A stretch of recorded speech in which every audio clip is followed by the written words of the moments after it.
This speed ramp looks crazy, but it's actually simple and you can make it on your phone using CapCut. So let me show you how.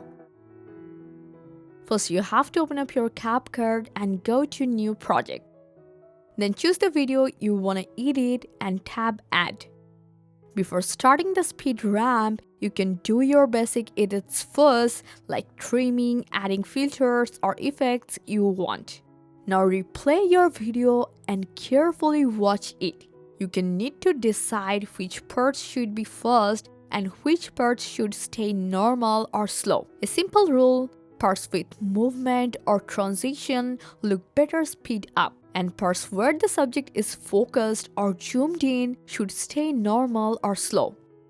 So once you have decided, you have to start splitting the video at those points. So move the playhead to the part where you want the speed to change and tap split.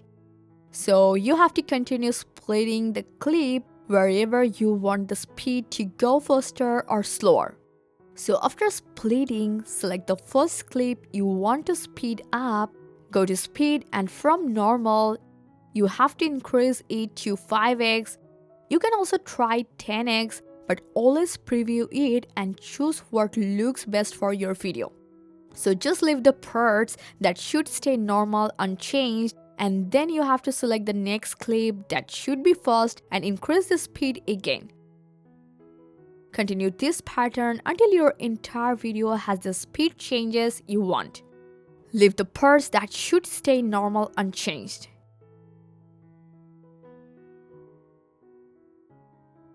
Once you're happy with the speed ramp, you can add music and effects to make the video more eye-catching.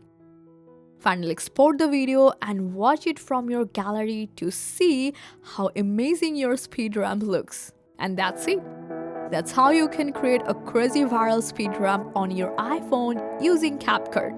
I hope this guide helped you a lot. Make a like and subscribe for more CapCut tips and tricks. Thanks for watching.